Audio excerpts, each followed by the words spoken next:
Welcome to Season 2 of Malevolent Autopsy. I'm your host, Queen. I use she, her pronouns, and before we go any further than that, let me warn you, this show contains major spoilers for everything in Malevolent as of the date this episode is published. We're going to dissect the patron votes that drive the story week to week, so grab your scalpel and let's begin the autopsy. Vol, would you like to introduce yourself and include your pronouns, pretty please? I'm Vol Control, he, him pronouns. And can you tell us what part of Arthur's body you are going to control? Well, sneak peek, last night on the lore recording, I controlled a different part of Arthur's body, but tonight I am in control of Arthur's poor trapezius muscle. I must do because my back hurts. Oh, I'm so sorry. All right, so we're on chapter 247. In which Arthur decides to greet this Antoine with an open mind and is met with a rather timid and soft-spoken man. After a brief conversation, Antoine returns to loading the coach and Arthur is presented with a horse. He proceeds to make an absolute fool of himself attempting to mount it. Luckily, only Rolf, the sewn-shut mouth guy, witnesses this, and he's not liable to yap to anyone. Sir Roderick Vale rides alongside Arthur and says that it was Aaliyah who said it must be them, to prevent our day of wrath. They barely make it out of the castle gates before an obstacle stands in their way, Mother Darkness, according to Yorick. Should Arthur speak to this powerful entity wearing the guise of an old woman, or should he ghost her? Excellent. Thank you so much for that, Vol. Wow, what a chapter. I am going to let you guys know where the vote stands. Not the vote stand, the vote stand. All right. So the poll for this week was speak with the woman or ride past the woman. Right now, the poll stands at 96% speak with the woman and 4% ride past the woman.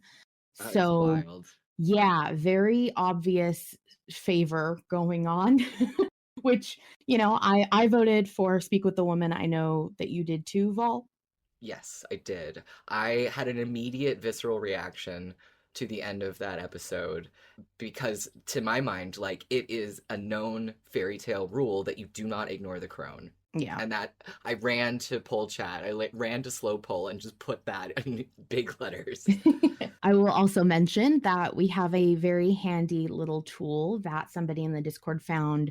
It's an extension created for Google Chrome for Patreon specifically. I don't know if it works with other browsers just because I use Chrome, but we can see exactly how many people have voted for the choice rather than just the percentage.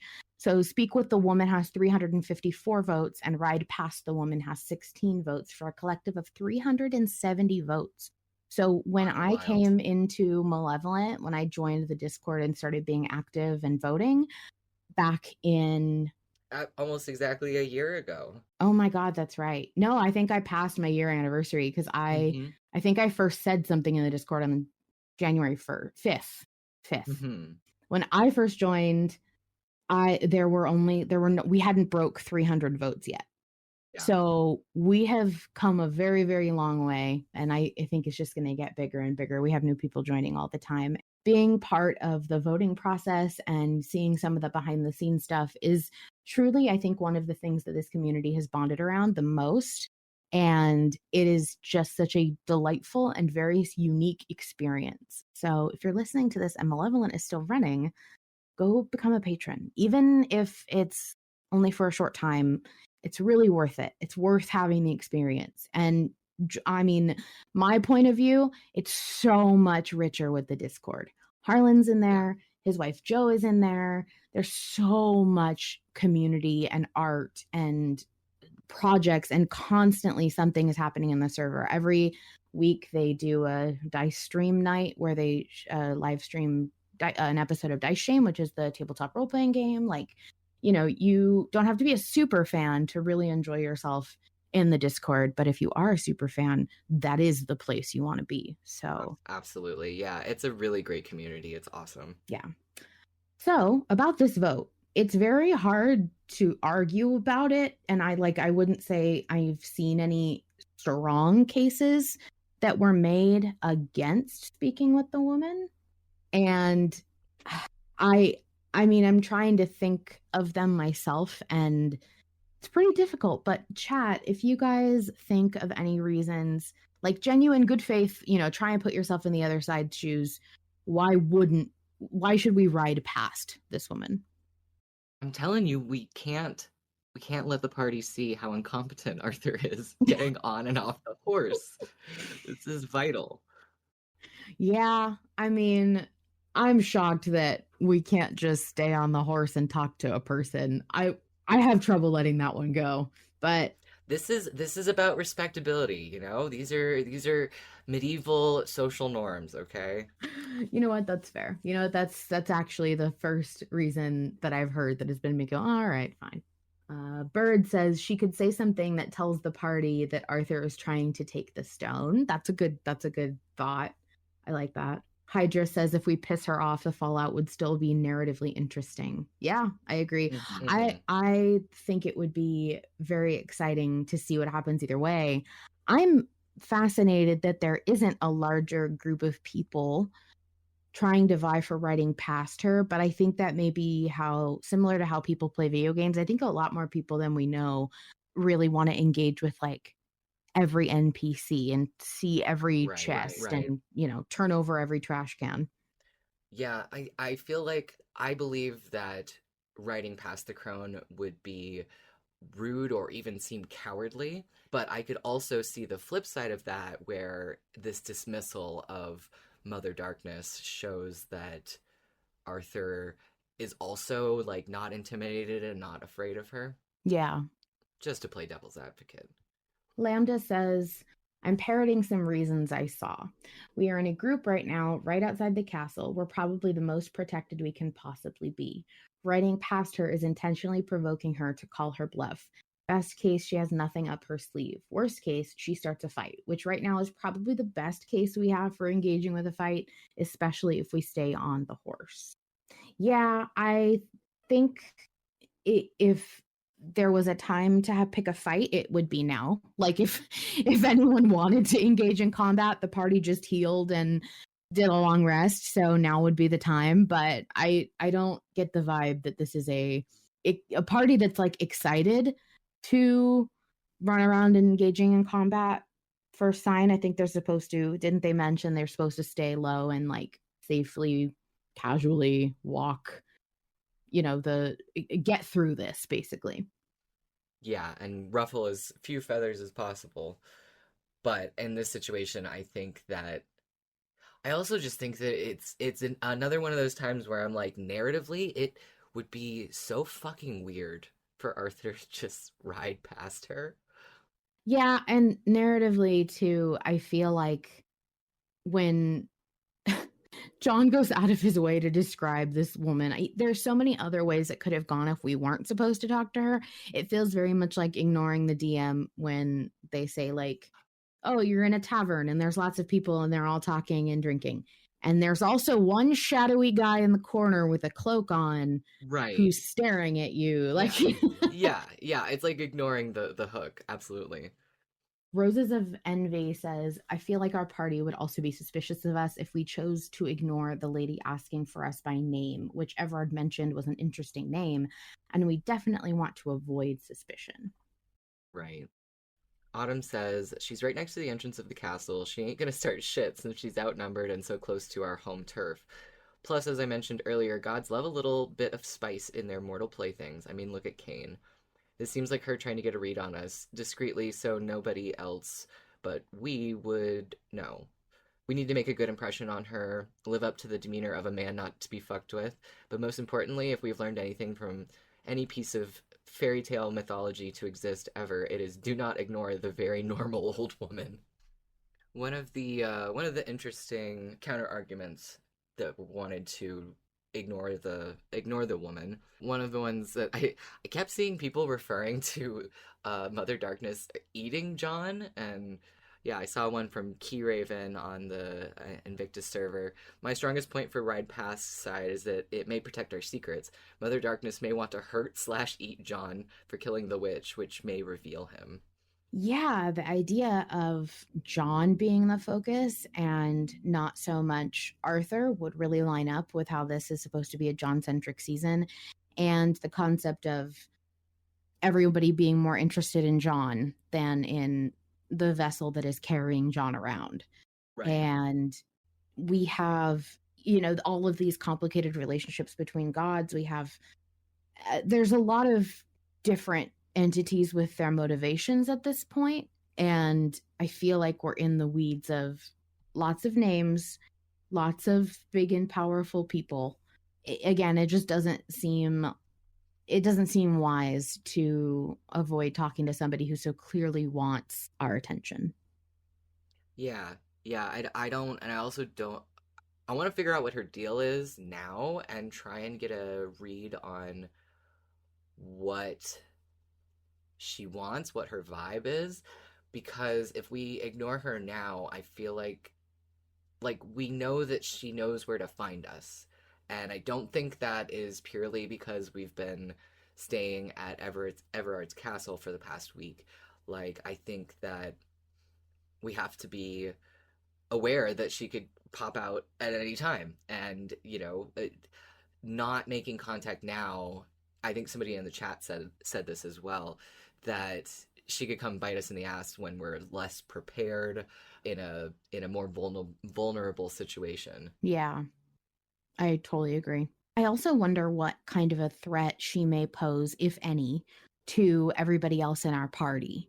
We have so many new characters to contend with, and by so many, I guess I mean just like two, but Three? I guess three. But I think that it's interesting because we already are seeing fandom get so attached to people that have not given us very much. But somebody who did give us a lot to go off of this chapter was Antoine. And something that you wrote down in your notes, Val, that I am so glad you did, because this is something I think is very fun and funny that would add to anybody's experience, is the Antoine voice reveal versus the debate about what his accent would be. That was This was a very funny discussion that was coming up before this chapter dropped. And I definitely was expecting something more like the lighthouse keeper, even though I know that that's not yeah. Antoine. For some reason, yeah, just the connection of the location and that kind of thing. So I was expecting something more like that. I was not expecting like little wet-eyed, like puppy baby, like subservient British voice. I was not expecting that. It was really good. I really liked Antoine's voice. There were a couple of folks who were taking bets on what type of voice Antoine would get. Some folks thought it would be German, and some thought it would be I don't even know. There was like I was trying to remember all of the options I gave on the poll, but it was German versus I mean, you had everything on there. I did, but it was German versus French. That's right. Thank you. Yeah. There were a couple people who thought it was going to be German, and a few that thought it was going to be French. I jokingly made a poll, in the Discord chat with a bot, to ask what everybody thought the accent was going to be, and I listed German, French, Italian, British, I think, and Hmm. then something else, like a joking answer is like he's not going to talk. Right, um right, right. and I really put British on there as like I said, as a joke to really exaggerate like the silliness of it, and Yeah, it sure was British, so sure was. that was Uh, hilarious. Key Raven says if we didn't trust him, it would have been like kicking a sad puppy. Yeah, I literally wrote in my notes for this episode of Autopsy, imagine being mean to Antoine now. Yeah, that would have sucked. Autumn says, yes, my lord, anything you need, my lord. Shall I position myself better to be kicked, my lord? He reminds me of that little hamster with the big sad eyes and the little pink bow that everybody uses. Yes, yes, The reaction image. It's really cute. yeah. Yeah, Antoine is and very sweet. I'm excited to see what the fuck is wrong with him. right, exactly. I was just gonna say that. Like, he's very sweet and like immediately a sympathetic character. And the way that he asked Arthur about NT, oh, I was that was so touching. It was like, you know what it reminded me of? It reminded me of when Charlie asked when he thought that John might have been Roland. Oh, Yeah, stop it. heart wrenching. Oh, he was waiting. He was hoping so bad that it would be Roland, and that it wasn't.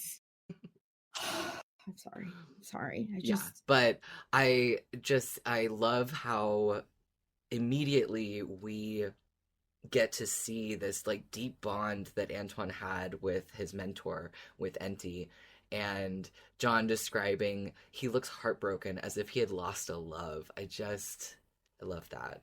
I love that. And it does make me wonder like what this version's Enti, like what happened to him? I'm so curious. And I don't know if we're ever gonna know.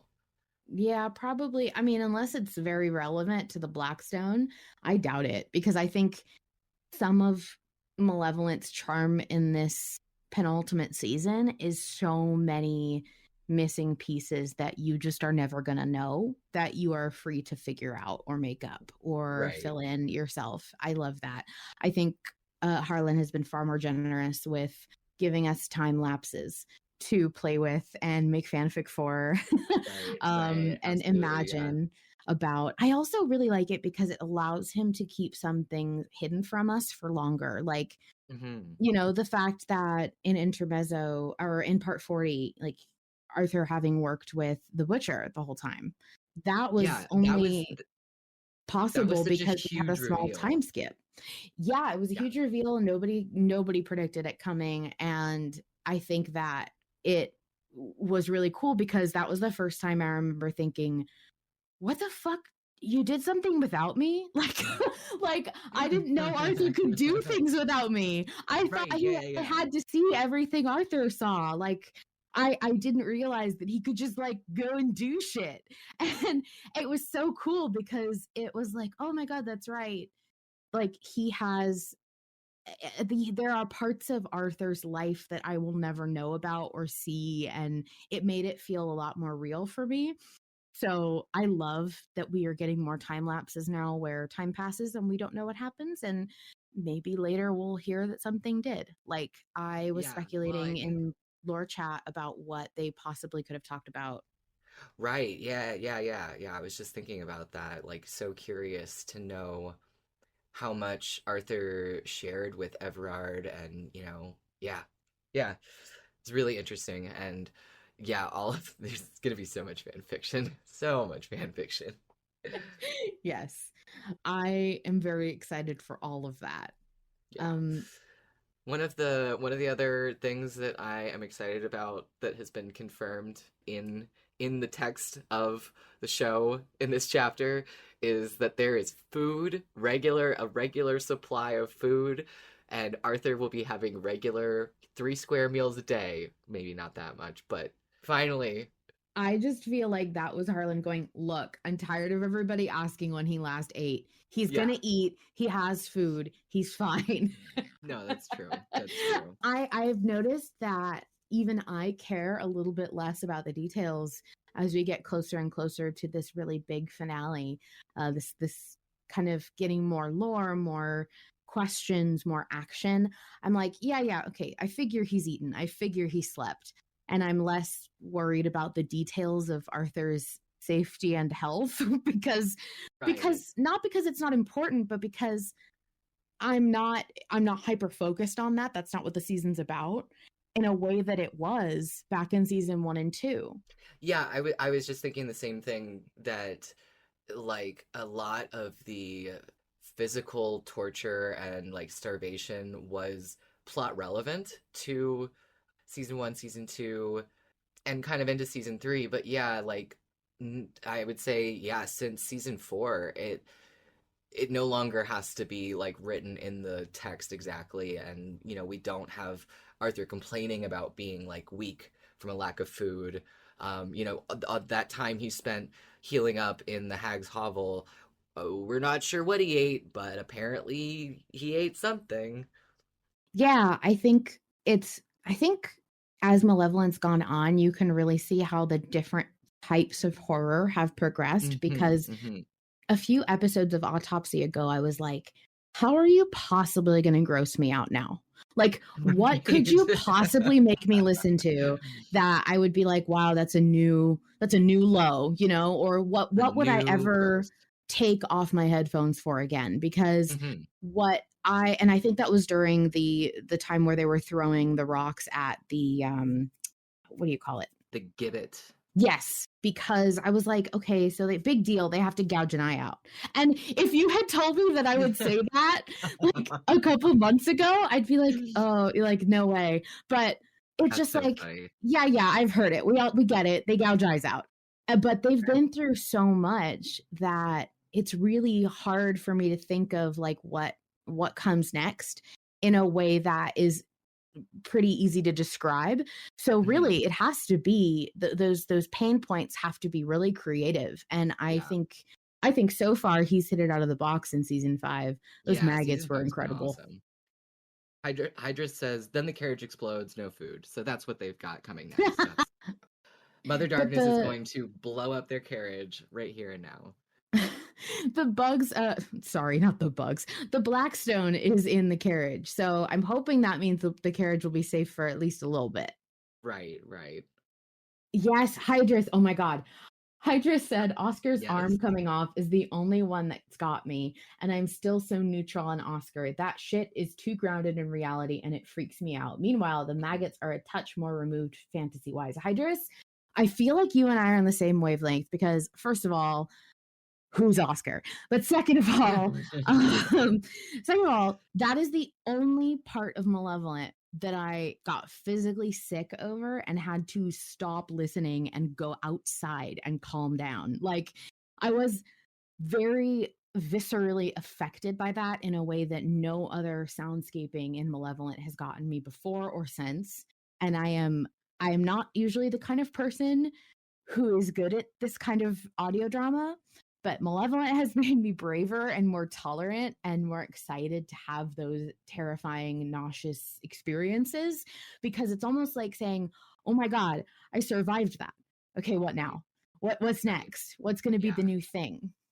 Yeah, yeah. Malevolent made you so strong that you were able to go back and listen to that really visceral bit of Red Valley that I told you to skip the first time. Teddy Bear's Picnic, you were able to listen to Teddy Bear's Picnic? Yeah, the first time I heard that, I that made my stomach turn. And yeah, Oscar's arm is right up there. The maggot caves. Oh man, I did not enjoy it, but I mean that in the most complimentary way possible. Like I'm not super easy to get squicked out or squeamish about audio dramas. And yeah, the maggot noises and yeah, it was bad. Oh yeah, Faye quotes ignore the maggots. I was screaming at John when he said John that. made me so angry when he was like, "Just ignore them." I'm like, "What the? You fucking My ignore them. You guy. put your hand on the fucking cave wall." Yeah, it was really funny. I have in your I'm staring at your notes right now, and I cannot get over the fact that we still have not talked about. Tell me you know how to ride a horse. No, but I saw Ride 'em Cowboy 4 times. That Yes, was yeah. so good. I I have been like delighted and surprised at the amount of humor sprinkled into this season. I think that it is some needed levity for the sort of gravity of the situation that they're in. And but yeah, that one that took me out. I saw Ride 'em Cowboy 4 times. Why, Arthur? First of all, why did you do that? But second of all, I love how Arthur is so casual about like any kind of concept of the rule of time travel and fucking up timelines and I know. history. Yeah, he's and he doesn't have the excuse of being like horrid plague sick now. Because like he almost pulled out the lighter in front of the friar, and John had to be like, no, no, don't. But, you know, Arthur was not on his game. But now he's fine. And still, he's like, then again, oh boy, these people are going to see him talking to himself. It's just, I think they already have. Even if they can't hear him, if they see his mouth moving, there's no one around.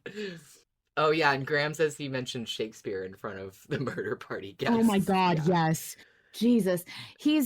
He Arthur Lester, if he comes into your life and doesn't severely wound you, somebody you love, or a nearby animal, he A bystander. he Yeah. irrevocably changes the timeline around you because he mentioned a movie he really liked. Like, I don't know, maybe I'm traumatized by concept of the butterfly effect, but like every Mhm. time Arthur does an anachronism, Yeah. usually like in Malevolent in the first few seasons and whatever, I don't really keep track of that stuff because it's not very important. Like the fact that a Rolodex wasn't technically invented yet doesn't bother Mhm. me. That's not important. But when Arthur like almost takes out a lighter in front of people or mentions Shakespeare, like Yeah. I'm just like, dude, you have to be so fucking careful. Yeah, but also not our universe. So Arthur doesn't give a shit. Who knows? Maybe there won't be a Shakespeare in this, you know, timeline of events. Maybe Ride 'em Cowboy has already been invented, you know? Yeah, so in Frankland, we already have movies. Like medieval people can do movies. Mhm. They're not Yeah. doing theater anymore. It's already done. I mean, they have magic. They have magic. That's true. That's Okay. true. I mean, because technically magic is a thing, in the modern day for Arthur. He just didn't know about it and also it's evil. I suppose. Jilly the Kid is with me. Shakespeare out. Ride 'em Cowboy in. How we do in this timeline. Hydrus Hydrus said, "Rideth of beast, boy of cow." Very That's very good. good. Very good. And and I love the like it's not confirmed that this horse's name is John Wayne, but Yorick said he believes that John Wayne is a horse, and so I think the fandom has already latched on to calling the horse John Wayne. I've been seeing it Yeah, around. I think the horse is John Wayne. Hmm. So there's that. I also think that would be an interesting problem to solve if people just thought that when he said John, he was talking to his horse. Right, right. I have also seen people talking about that too. Yeah. Horse I think armor in all caps is I staring at me in the face. I just got excited about horse armor. I don't know. I thought that other people would also be excited about horse armor, so So yeah, horse armor. We're all very excited about Arthur's new drip, and that includes his horse. I mean Arthur's horse doesn't have horse armor.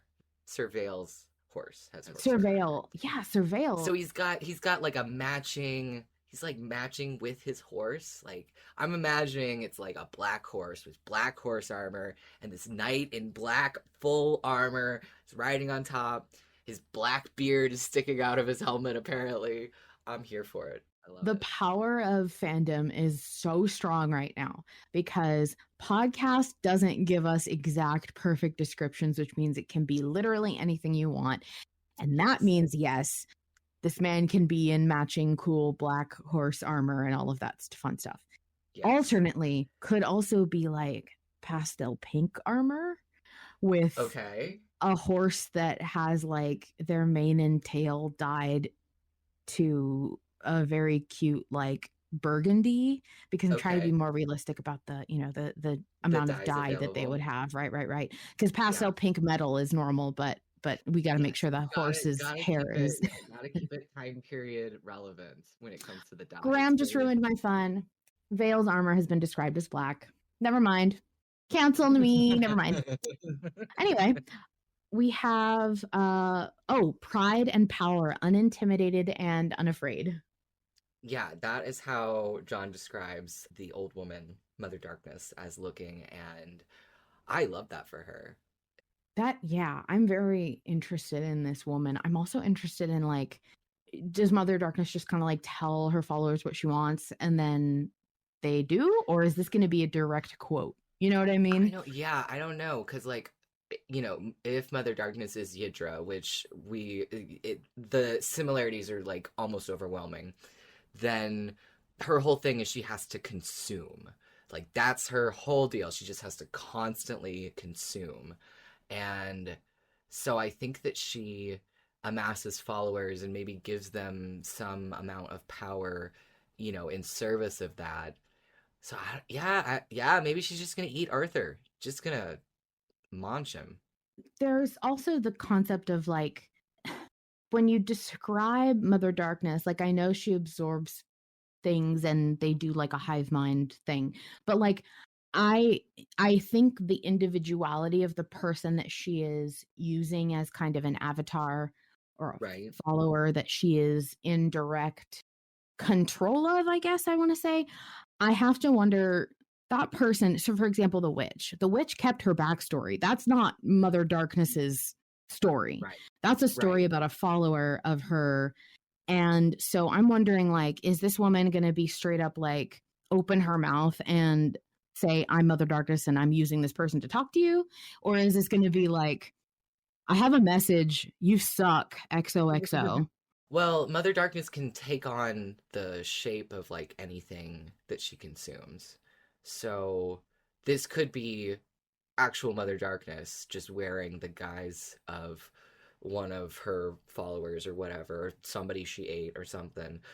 Yeah, I don't know. There are so many possibilities about what this interaction is going to look like.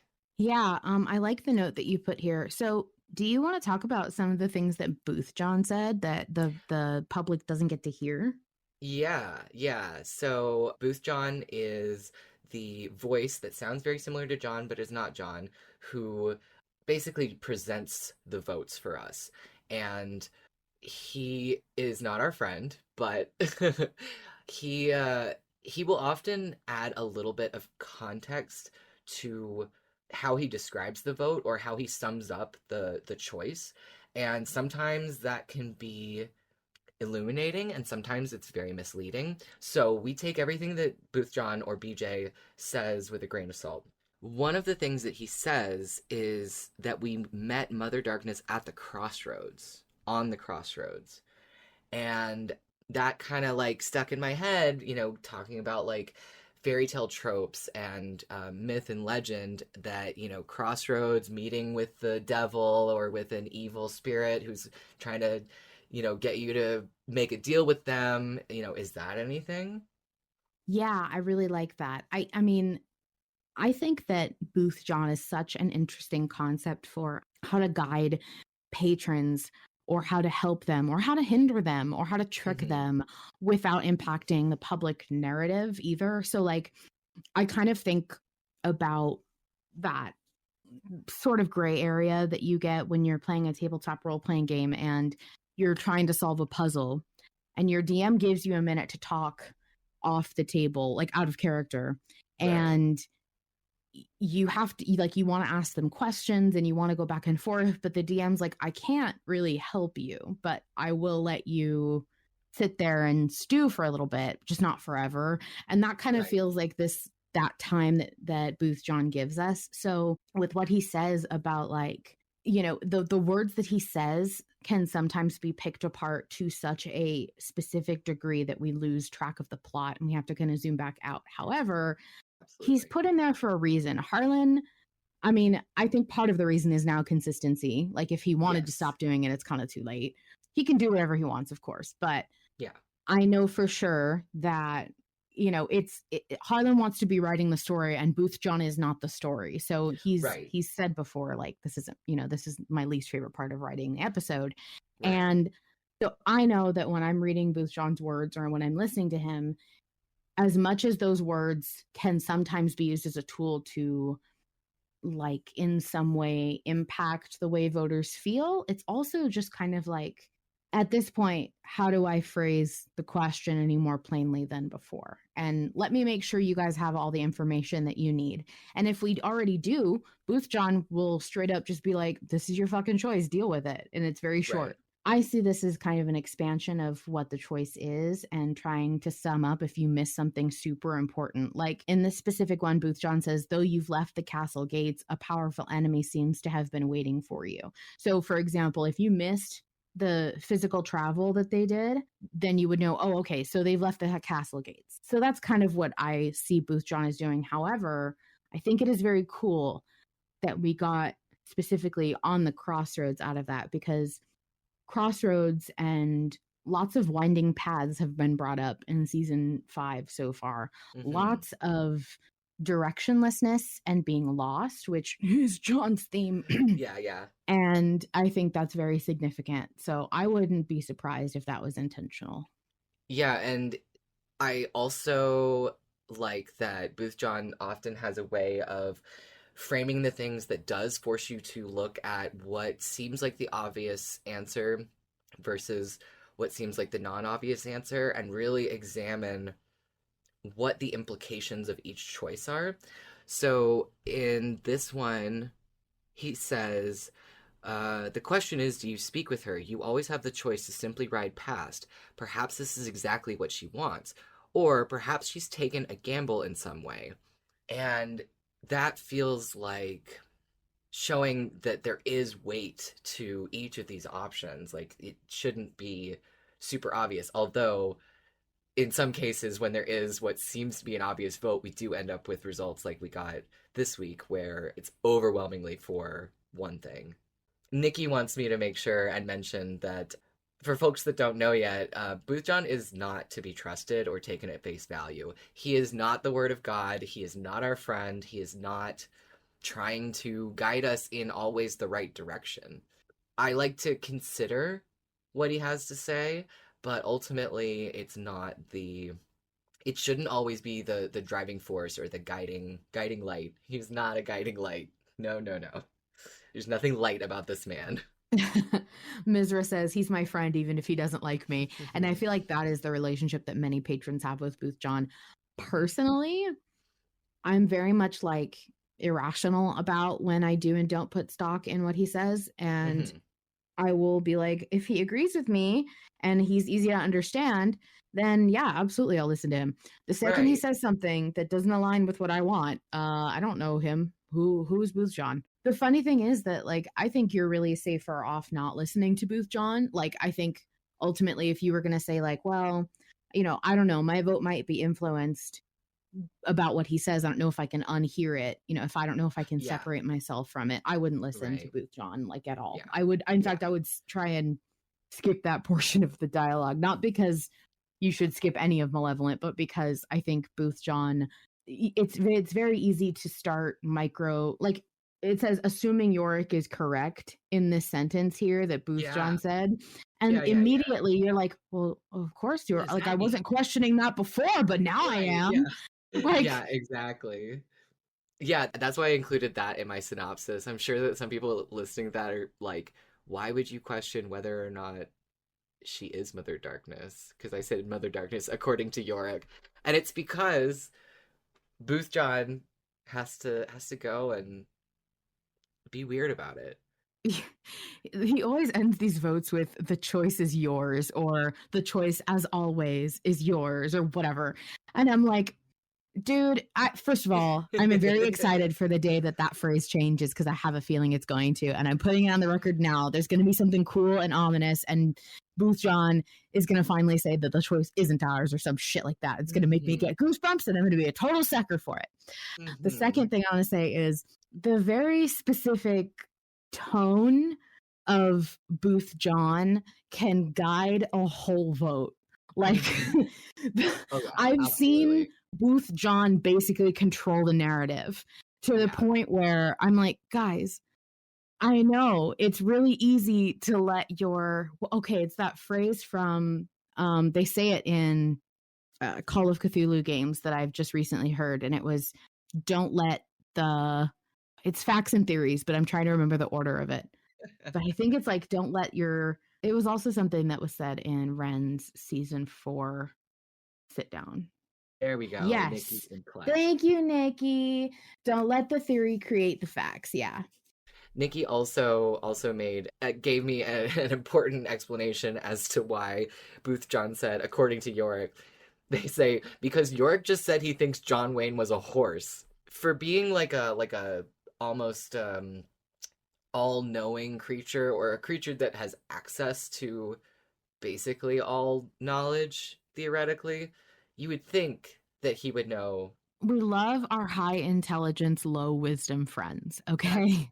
That's true. We don't judge. We listen and we don't judge. So that's interesting. I'm very excited to see what this conversation is going to be. There's no way, I mean, I'm going to say this very confidently on Sunday night.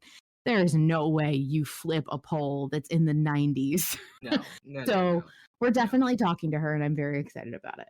Yeah, me too. But I wanted to talk about, just briefly, about, the implications of what she could reveal about Arthur and his intentions, and like his little heartfelt, like, I'm sorry, as he was riding away from Everard, was so sweet. And I'm just so curious. I'm curious if we survive this interaction with Mother Darkness and we start to like bond with the party. I'm so curious to see what the loyalty versus betrayal emotions are going to be like. Yeah. And like Yorick saying friend in the cutest, sweetest, most puppy voice I've ever heard Yorick make. I like Yorick as much as the next guy, but I'm not like a Yorick stan. I'm not like, oh no, Yorick's gone. What are we gonna do? I'm so sad. You're not part of the Yap Club? No, I'm not part of the Yap Club, but I am like an ally. Yeah, because totally. like I'm a Yap ally. Yes, I'm a Yap ally.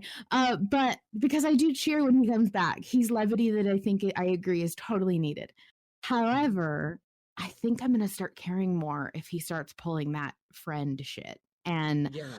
I know that's a trap specifically designed and engineered, but I'm gonna step into it very willingly because like I have such a soft spot for obviously problematic neutral enemy, starts to consider friendship is like such a good story. No matter how it ends, it's always one of the best stories, is like teaching a robot to love vibes. Well, it was the end of the witch episode for me, and like not just because like Yorick was being helpful, but specifically what he said, like about how John should tell Arthur what he said about him when he was like passed out dead. Also, he made some comment about how he had known John for God, that's a still long killing time. me. Yeah, and so like that, and the tone of his voice when he said it was not tender exactly, but like there was like clearly like a relationship there, you know what I mean? And I'm I just so felt like it curious. was the relationship. This isn't accurate because I've asked about it before and looked like a fool, but Mhm.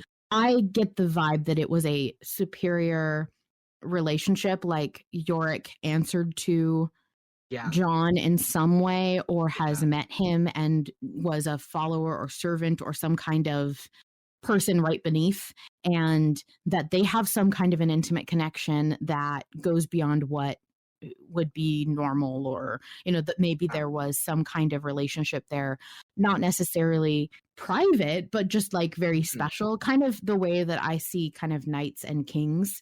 Yeah, And exactly. I know that I have been told straight up, like, even though the name Vanguard has the word guard in it, no, that's not really what a Vanguard is. So I get it, but that's still kind of what came to mind with the tone that Yorick said that line in, and I am still thinking about it. Mizra brought up the exact quote. I've known you for a long time, my king, longer than you realize. I cannot say we see eye to eye on all things, but I do honor your love for your friend. Oh, was not expecting that from Yorick. Well, also like the concept of the fact that the phrase honor your love for your friend, and then flashing forward to now when Yorick's like, friend? And I want to be like, yeah, bud, you can also be loved too. Come on over. Join Come the group on. hug. Yeah, We got you, yeah. buddy. So we will stay loyal to our rotting skull friend, and we will betray all of these cool human people and doom them. That's what's happening. That's where we're headed.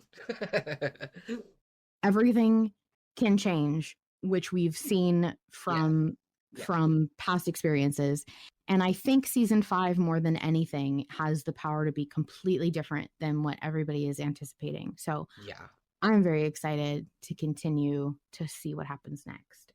Yeah, that has been my reaction to pretty much every episode that's come out is, banger, fantastic job, Harlan, and I can't wait to see what happens next.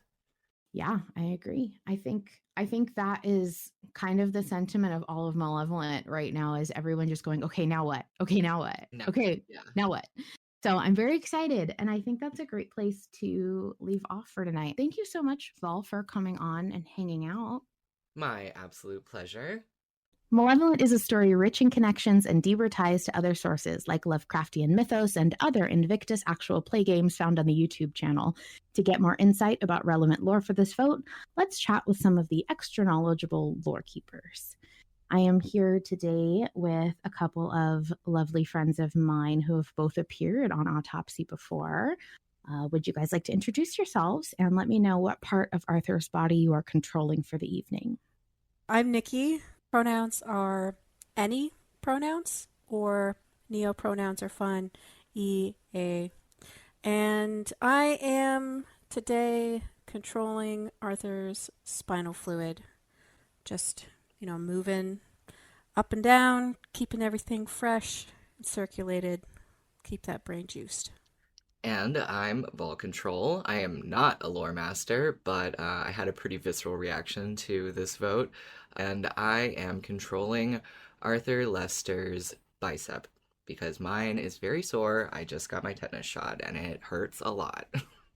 Oh, I'm so sorry. I'm sure that Arthur sympathizes.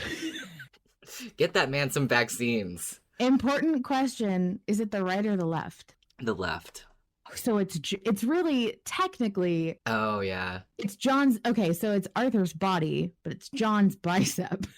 Yeah. I don't know if he controls, like, all the way that far. That's true. I think he said it, back in season 1, I think he said up to the elbow, potentially. Yeah. Okay, great. So I'm going to let you guys kind of pilot where the lore is going for this episode. I know that we got some more exciting information. Nikki, why don't you start us off? Okay.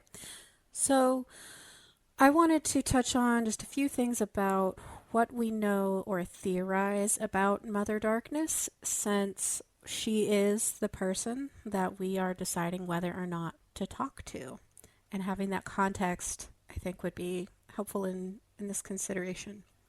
So from some of the information that Fish has already shared, I know he's gone very extensively in prior Autopsy episodes, so I don't think we need to get into the intense details, but a few highlights. Mother Darkness lines up very well with an entity called Ydra.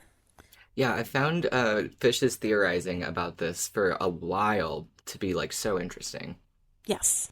And there's a lot of information about her in the Call of Cthulhu games. So some of the things that I think are important are that this entity is a shape changer. The true form is an amorphous mass of protoplasm, probably that black goo at the bottom of the pond in the witch's hovel. Once this entity consumes something, it integrates it into its being and can duplicate its form exactly, or take pieces and parts of it and mishmash with other things and have an appearance of something completely new, never before So it can seen. do a little, like, Frankenstein's monster action. Yes, exactly. Terrifying. I'm thinking that I'm excited to see what we hear once John's eyes can see this thing, because I'm wondering if she's decided to take on the appearance of the hag whom they have met, since the hag was down in the pond, theoretically, Right. or potentially eaten by the protoplasm, was already connected to her anyway. So how close she looks to that and how much that throws off their interaction. I'm really interested to see. Yeah, that could be seriously triggering for John. Yeah, very much so. So yeah, that could definitely play into how that conversation goes, like John's reaction to her, kind of that kind of bleed through of their emotions and Yeah. stuff kind of affecting Traumatize Arthur. that entity. Yeah, and then also just John sometimes talking a lot kind of makes it hard to hear other people or like splits Arthur's attention, so it might make things a little awkward in that respect as well. So I'm very excited to see what happens there. Yeah, that's very true. Additionally, Mother Darkness, we assume being Idra, is a hive mind, which I think makes sense. It follows through with the witch having the ability to see through her flesh flies Hmm. and have them like talk to her, and they gave away where Arthur was running, that allowed her to capture them and manipulate the tunnels. And not only that, but that means that Mother Darkness has seen exactly the interaction between John and Arthur and Hmm. the hag. Yes, exactly. So she, in addition to tracking them down and following them this whole time, it's very possible that she has a lot of information based on that, especially if she carries through that connection to the flies. Yes, we supposedly or apparently haven't really encountered them much since they escaped, but that doesn't mean they aren't around. Not that John's noticed, at least. Yeah. I first of all, I would like to ask if the term flesh flies is is that their biblical name? Is that their Christian name, or did you just make that up? That's just what I call them. That's my That is affectionate name for them. horrific. Good fucking job. Do you prefer maggots? I mean, we could talk about maggots if you want. No, I equally don't like maggots. However, at least maggots can't fly. Yeah, they do. That is one positive, one pro in the situation. And my next thing is like, if she can kind of like keep track of what's going on through pieces of herself, like fucking AirTag style, does that essentially mean like, would you say that if somebody, I mean, it's because that's not equivalent to being a follower in the same way that Arthur is now a follower of Horig, right? Oh, yeah. Arthur isn't actually a follower of Horig. And yeah, a follower of Idra or Mother Darkness is definitely a very different thing from Arthur's relationship to that entity. So just because he's carrying around a piece of her that may or may not be able to, well, that definitely is kind of spying on him, doesn't mean necessarily that it doesn't mean anything supernaturally for him. Not necessarily. Yeah, I don't think that. So yeah, that goes to the other point that there is said to be some piece of Idra that she leaves behind in her followers that is like a connection to her, which is part of what makes this hive mind thing work and her ability to do that communication. And so my theory has been that it might be the hand, and that might be how she is tracking them, not just whatever other entities she has influence on or just the trail that Arthur is leaving, but somehow sensing and GPSing on the hand. So.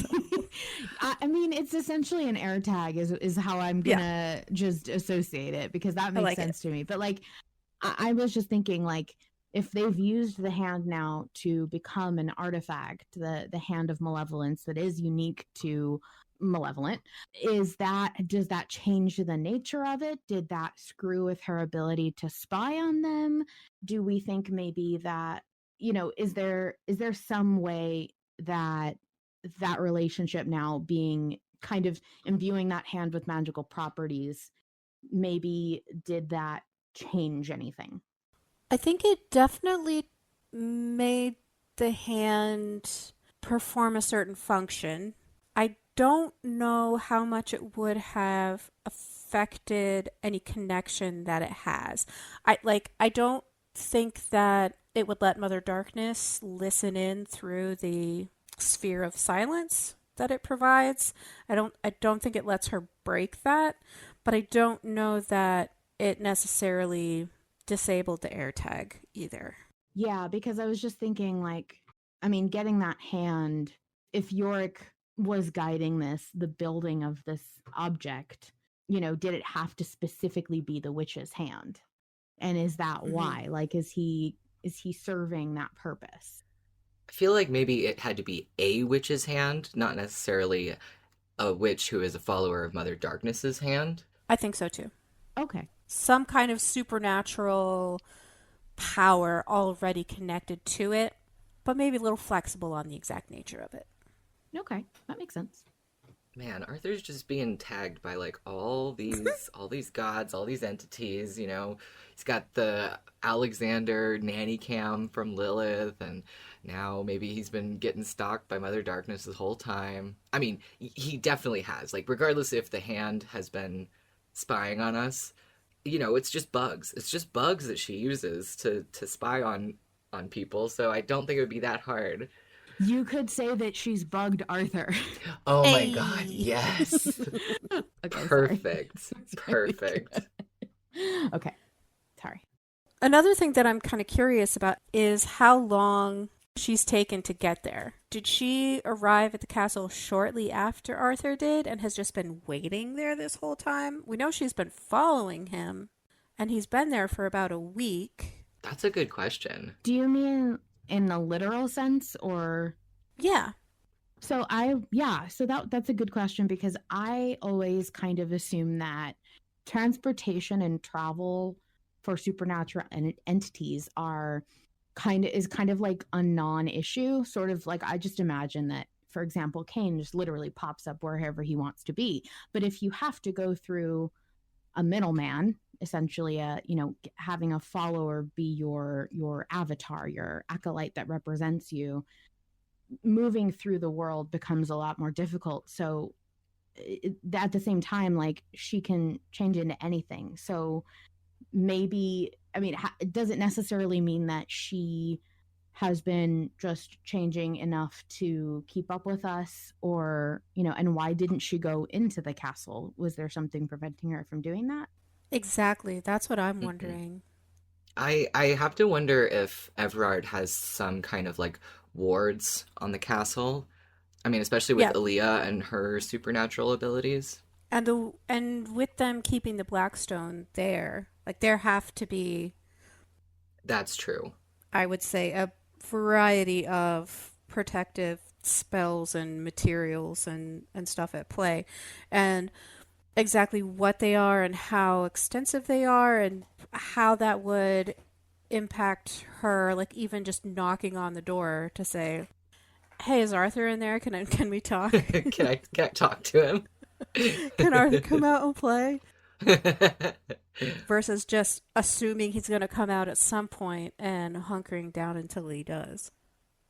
I mean, because it's got to be magical, some kind of magical ward or protection, because otherwise, even if she didn't want to spring, up on Arthur by surprise or whatever, she could have been, an insect and come through that way and been able to get in to see Arthur, or whatever. I think that speculation and predictions, I think what makes the most sense to me is that really what happened was she picked the right time. Like, she probably knew they were in there and then just waited them out. I can't imagine that she just happened to show up at the right time. I don't know. Yeah. I also don't know a whole bunch about the limitations, and I'm wondering if Arthur talked to Everard about Mother Darkness, because with the amount of time we're missing, Arthur said a week? Mm-hmm. Yeah. You have to imagine, like, what they talked about. Yeah, I seriously doubt Arthur has offered up any more information than he absolutely had to. I mean, he could have said the skull was found in tunnels under the windmill. No, he said it's his brother. Right. Yeah. I don't think he got into anything about the witch or Mother Darkness or anything else like that, but I don't know. I don't mean necessarily that he, talked about what happened to him, but I'm wondering if he learned anything like, did he ask any questions to Everard? Did they have any conversations that helped him? Yeah, does Everard know the tool that we need to kill Mother Darkness that Malam didn't tell us? Don't know. Because I was looking back over that part of the transcript of the episode The Fire, and Malam says she cannot be killed by normal weapons, and even if you did manage to destroy Mother Darkness, it would only bring about her true form, which I don't know if does it say anything in the Call of Cthulhu books about that? True form? Yeah. Yeah, the true form is the amorphous mass of protoplasm. Which, oh, okay. How do you kill that? How do you kill that? It's a blob of goo. Spread it on some toast. Eat it. If you give me a minute, I can look up some YouTube slime tutorials that might help us. Love a good slime tutorial. Yeah. They got all kinds of powders and liquids and chemicals over there to figure it out. I'm sure if we give it to the slime makers, they can break it right apart. So yeah, that's fascinating. I also have to wonder. Some people are talking about the fact that it's just revenge that Mother Darkness wants, or like what she wants with Arthur and why she wants to have this confrontation. Because if she were, I mean, to gods, and this is something that I was going back over when I was re-listening to some episodes from season 2, when John is talking about how the King in Yellow felt about humans. He talks about how, and this is just true for the King in Yellow, so it's not true for all of them, but this is kind of the vibe I get, is that like humans are not something that these creatures, these gods fear, like dislike or hate in any way. They're just so beneath them that they're not worth considering. They're not really anything. Nothing you. In other words, that like, I don't feel like this would, I mean, in my opinion, I can't imagine that it's as simple as, she's a little bit upset with Arthur. And if she were going to be aggressive toward him in a destructive or life-ending manner, it would have happened already. I have to assume, I mean, where my brain jumps is what does she want with the Blackstone that clearly this is all about? I mean, she's following now, probably she's seeing a group of people who are tasked with this. And I don't know. What do you think? Yeah, it'd be interesting if she wanted something with the Blackstone, but the first thing that came to my mind is that Ydra, or Mother Darkness, seems to want to amass followers. Like, she offered her blessing or whatnot to the hag when she was drowning in the river. And while I don't think that Mother Darkness is interested necessarily in trying to enlist Arthur Lester into her fun little cult, her fun little hive mind cult, I do think that speaks to the level of like human interaction that Mother Darkness has in comparison to the King in Yellow. Yes, I agree that they definitely seem to interact differently. And also part of that comes down to their nature. Like, the King in Yellow is in Malevolent, in the Dreamlands. He can't exist as his own self in our realm. Like, he needs a host or something generally. But Mother Darkness is here. She's in this world. She's not necessarily manipulating it from the other side of things. So there's definitely that more closeness. And also with the witch, or the hag, she had strong opinions about humanity that stem somewhat from her own experience, and I think also somewhat from her connection with Mother Darkness. So I don't think Mother Darkness is quite as aloof or distanced from the concept of humanity as King in Yellow is. And I also agree that I don't think this is just about revenge. If she was just upset that her follower had been killed and she wanted to kill the person that did it in response, there are so many ways that could happen. Aside from, let me tell this other person, oh, hey, I want to talk to this guy, and then talk to him. Like, there's something else that's going on here. Right, right. Yeah, for sure. I also wonder how much of it is around the whole DSRA situation, Mm-hmm. because I expect that Mother Darkness picked up on that as well from, Yorick is a yapper. And I anticipate she would have heard various things that Yorick has said in conversations that they've had, and whether or not she has any additional insight into the nature of Arthur and John and what they're up to and all of that, or all the planning and conversations that happened in the Hag's Hovel after she was killed, before they left while Arthur was recovering. There's a lot of places that she could have learned about them and what they're up to. And she seems very strongly, or at least the Hag and her position on things seems to push the narrative that Mother Darkness has certain soft spots for elements of humanity, but overall considers humanity a plague to be eliminated. What is a great way to move that initiative forward is a day of judgment. Hey, look at that. Yeah, no, you're so right. I didn't even think about the fact that the first time that Yorick used that title on Arthur and John was in the Hag's Hovel that's absolutely crawling with flesh flies, did you call them? Yeah. And so Mother Darkness for sure heard that. Mm-hmm. That might have perked her little ears up. Yeah, so that's mostly where my head is that she's, whether it is, I think she's wanting to get more information from them about like what it is they're doing, and whether she can maybe kind of leverage that to her own ends, whether that's as them blatantly and directly becoming followers of her, or if that's just her getting a better idea of how to maybe manipulate other things around them. But yeah, and then there's also the theory, I know Fish has proposed it, that part of the nature of Idra is consuming things.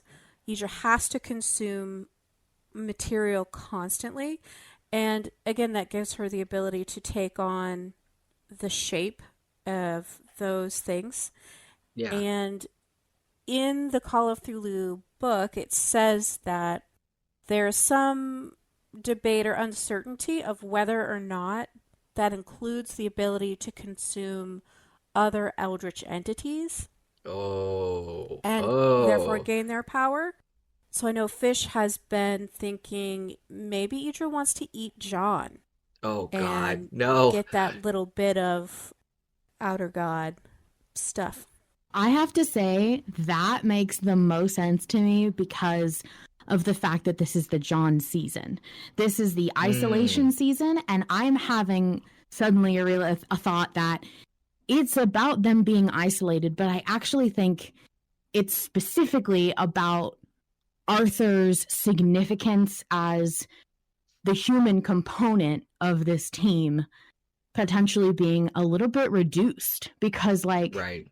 the world around him cares a lot more that he has a guy in his head than it has before. And potentially, I mean, if that theory is correct, it would totally make sense that she's like, you know, and to parrot my favorite guy who will be making an appearance on every episode of Autopsy Forever, I was talking to John, and like the idea that she's, you know, what if Arthur confronts her and, you know, starts saying things that are not what John is saying, or maybe she's, you know, in the same way that the cultist was having that interaction with John during the climax of season 1, where they're both saying something, but the person on the outside is responding to John and not to Arthur. Right. Mm-hmm. Yeah, no, that is a really good point. And for sure, Mother Darkness already knows that John exists because the hag spoke directly with him, you know, gave him a voice outside of Arthur's head. I even saw him when he projected. Oh, yeah, that's true. That's true. There's a good chance that she did not give a shit until John did his whole I am the king in yellow. Yeah. She already knows that too. Fuck. Oh. We're so John, cooked. I'm sorry. I just got to be the one to say it. John just hands everybody everything. He's just like, here, this is what I'm about. This is who I am. You want to see our inventory? Sure. I will tell you about it. Like, dude, keep it down. Nikki, did you have anything else specifically related to like hand Mother Darkness Yidra stuff? I think I've touched on all the bits around that, and just to kind of close it out, I don't see any harm in talking to her to see what she wants. And I'm really curious what her deal is and how she's going to approach this whole conversation. Especially like knowing everything we know, yes, maybe she wants to eat John. Maybe she wants to use them for her own ends. But if she wants to try to kill them, she's going to do it. So let's just face her head on, have this discussion, and see what happens. And it's not only that curiosity that makes me want to speak to her, but to segue into our next topic, you do not ignore the crone. That's like basic fairy tale 101 rules.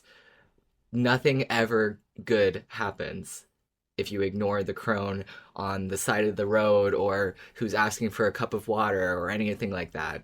And Vol, I think can I just ask like really quickly? I'm not like a folklore expert, and I'm actually not very well versed in fairy tales that weren't made by a multimedia conglomerate. But that is not a trope or a tradition or a rule that I've heard a lot about before. Crones in general, really, traditionally they can be called like the old woman, or what other ways could people might have heard of the crone archetype? well, the first thing that comes to mind is the maiden, the mother, and the crone. That's another big thing that is like about, aging and beauty, and is all tied up in this idea that goodness is the same as beauty. Like, the more beautiful you are, the more of a good person you are, which is, well, okay, yeah, sure. And I think that is why the crone is used so much as this villain archetype, is because it's presumed that the crone is ugly with age because she's become bitter and lost her beauty and youthfulness, and she's become corrupted over time, or the bad things that she does has made her this ugly, withered, grizzled crone.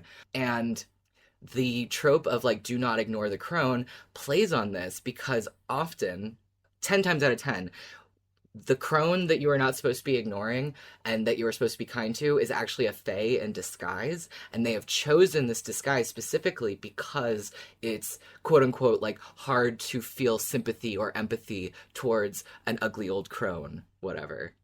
Okay, so it's kind of like a like a John Quinones "What would you do" scenario, where like the Fae is trying to see like, are you going to be nice to this old woman, even though she's incredibly gross? And like, are you worthy? Yeah. Like, what is the goodness in your heart? Morality tests. Yeah, that reminds me of the old woman in the Beauty and the Beast. Exactly. Right. I had that as a prime example. So you did. Sorry, Nikki. I hope I didn't snipe that from you. Oh, no. Okay. And the prime example that came to my mind is this story that has lived rent-free in my brain for years. And as soon as Mother Darkness showed up as a crone, as an old woman, I immediately zoomed back to this story. And it's not a super popular fairy tale. It's called Diamonds and Toads. I don't know if anyone else read this as a child. And the reason that it stuck in my mind so much, the story itself, is because, so it's about, there are two sisters, and one of the sisters is very, very good, and the other sister is very, very bad. And the good little sister goes to like fetch water from the well, and there's an old crone there.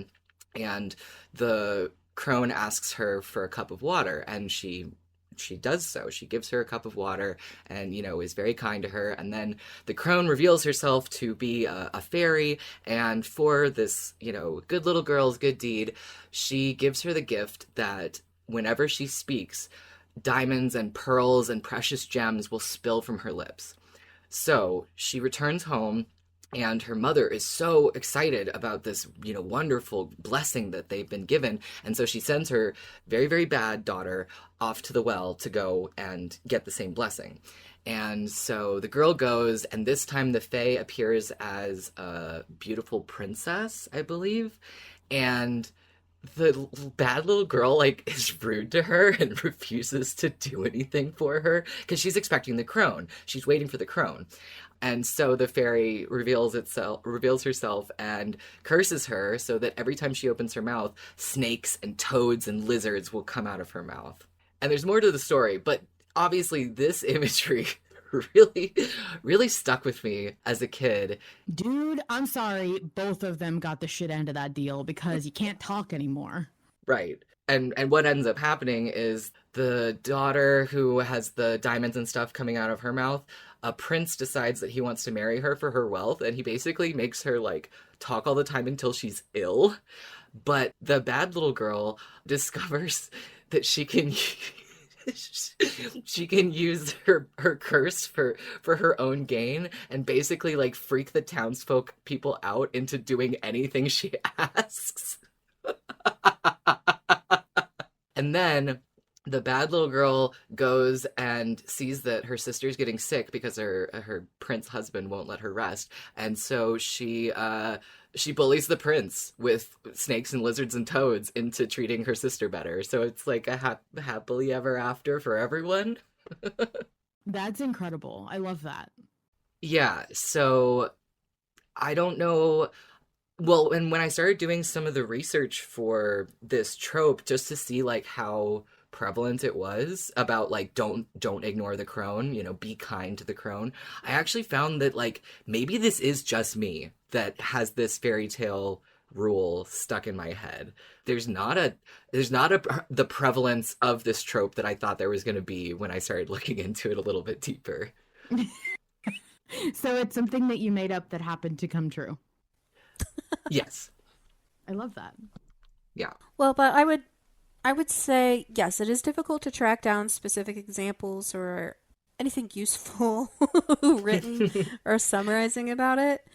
Most of the stuff, when I was looking up for my own to try to go beyond the things that came to my own mind, we're all focused more on the mother maiden crone situation, and I was like, that's not what we're talking about here. Thank you, Internet. Yeah. Goodbye. But like I said, it's not just Yuval. It is very strongly felt concept. There are some other examples that I was aware of that I made note of, and Queen brought up, Beauty and the Beast is another prime example. You have a elderly woman who came and knocked on the door and asked for help and was turned away and was treated rudely and said, you know what, you're a beast now and everybody is stuff. Until you can. Everybody is stuff. Very good, yes. No one's a person anymore. I love that. Turning everyone into animated objects was the wildest. I don't know. Is that something that is exclusive to the Disney version where they can talk and shit? Or is that part of the original fairy tale? I know there are a variety of versions, and a lot of them are more focused on just the beast being a beast. There's not as much. The Disney version did definitely make a much bigger deal about the singing wardrobe and everything. Wardrobe will talk to me and tell me when I look good, which is all the time. And I want my dishes to sing me a little song before serving me dinner and shit. That's the coolest. But I get you. I mean, the point of the story is definitely not the objects. But, yeah. But yeah, I think, thinking back on this archetype, Beauty and the Beast is I think one of the most significant ones that people are familiar with, and that also hold true even if very briefly and vaguely, in popular media, because even when I was trying to think of, oh yeah, what Disney movies do I know that have like that trope, it's really just Beauty and the Beast that I can think of off the top of my head. And the only time that old women are like represented in the classic or Renaissance era of Disney is like when an evil queen disguises herself as an old hag to trick Snow White. The old woman is evil. Right, right, right. And that was what I was thinking, was I was like, oh, you know what? Like the ugly crone is evil trope is actually played way more often than this trope that I think of as like fundamental fairy tale rules. Well, and we also have a few others, like you were talking about more modern media. There's Thinner. I don't know if anyone else is familiar with that. It's a novel and later a movie adaptation by Stephen King, originally under the pseudonym Richard Bachman, Hmm. about a gentleman who ran an old lady over, and and she cursed him to just continually become thinner and thinner until he Oh, wastes away to crazy. nothing. So pay attention, don't cause harm, don't be Right. rude, Don't run over old ladies. or you will be cursed. Don't take food from strange old people in cloaks. Like, Right. it always seems like when people ignore or in some way misinterpret or like have an interaction with really an old crone or an old woman or an old hag, it's bad. It's just really bad all around. Baba Yaga, I think, is another interesting example. Yeah, she is a really interesting example because she's the lady who can do both. Get you a crone who can do both. I love her chicken leg house Hmm. that just kind of runs around. It's great. For But someone unfamiliar, what is that? Where does it originate? What is hello? okay, sorry. So yes, Baba Yaga is a Slavic Yeah. tradition. Sometimes it's used to refer to a single person. Sometimes it is used to refer to like three sisters. Three is Hmm. often a common occurrence, as you can see of the three witches in Macbeth and all that stuff. But yeah, so she is a witch. That's always the case.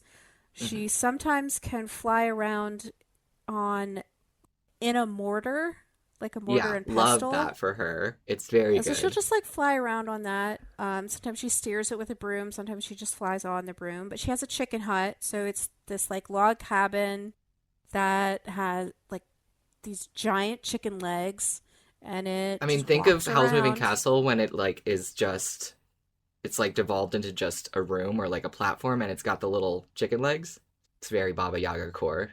But yeah, and so sometimes she's just all bad news and eats children, and sometimes she's really helpful and will do good things for the heroes of the fairy tale that are encountering her. Yeah, sometimes she employs the do good deeds for the crone, despite the fact that she's spooky and evil and definitely a witch, where she'll make a request of the hero or heroine, and if they fulfill that quest, and it's usually something simple, like take the bread out of the oven and like go fetch me a sheep or something. But if the hero of the story does that gladly and kindly, she'll reward them. And I get the feeling that she's just kind of wily and like mischievous. Yeah. She's like, I woke up today and the vibe was treacherous. So Hmm. children must die. However, tomorrow that could change. Yep. There's another reference that is kind of similar in this vein, and that's a quote from The Last Unicorn, which we know Harlan took heavy inspiration for season 5 from The Last Unicorn. And that's the quote, "You must never run from anything immortal. It attracts their attention." That is like the quote that I do from The Last Unicorn all the time. Like when I'm Hmm. when I'm writing or thinking about like tropes and stuff. It is one of the. I didn't see The Last Unicorn until the last few years. It's very new for me. So when the first time I watched that movie, that was one of the things that stuck out to me because it was such a cool rule for how to navigate situations with immortal beings. I thought it was so specific, and it does kind of make sense. I really liked it. So that's something that stuck with me. And I did think about that when when the poll choice came out, that it was if it, whether or not we were going to talk to her or not. No, I'm not going to run from her. I would indeed stand exactly very still and talk to her. And I don't anticipate getting any boon or any like blessing or good thing from speaking to Mother Darkness right now. Like that's not the part of the do not ignore the crone. I'm worried about Arthur coming across as like disrespectful or cowardly even by not facing her and speaking to her, and her giving us some kind of curse or doing something, bad that will hinder us or out us to the rest of our party about our intentions and what we know and things like that, Exactly. I also have like a half-baked thought about Maiden Mother Crone. So we've got a crone. Potentially we could see Aaliyah as a maiden, and the crone is Mother Darkness. I don't know if there's anything there. Hey, I think that holds up just as much as hear no, see no, speak no evil, which still has not really come to fruition. Right. I think it's cool. And I think you could also say like maybe that it's so hard. We know so little about Aaliyah right now. I'm very interested to see where all of the theorizing takes us, especially because I don't think there's something in me that says Malevolent will be over pretty soon. So I'm wondering how this is all going to wrap up. It's certainly ramping up. I think that pretty much wraps it up for everything that we meant to explore with lore and background and potential ties and connections. It looks like right now, as of recording, we are going to be talking to this woman at the gate. So what do you think is going to happen in that conversation briefly, Nikki? Oh, that is a tough one. I definitely think that she is going to... I don't know, definitely anything, actually. Okay, most important question to me is, do you think he's going to get off the horse? Well, the vote was specifically get off the horse and talk to her. So if the vote is winning to talk to her, he is getting off that horse. Oh my God. And then we don't have to get him off the horse. Well, now that he's had some practice, maybe he can get back on a little easier. Yeah, 3 tries, he's got this. Okay. All right. Well, what do you hope happens in this conversation? Like, do I was saying I think it would be cool if she went with them. Do you think like delivering an ominous message and leaving, or maybe offering some kind of a deal like Cain did or something like that? I think that her kind of letting Arthur know more about her own deal and trying to poke at what his might be more clearly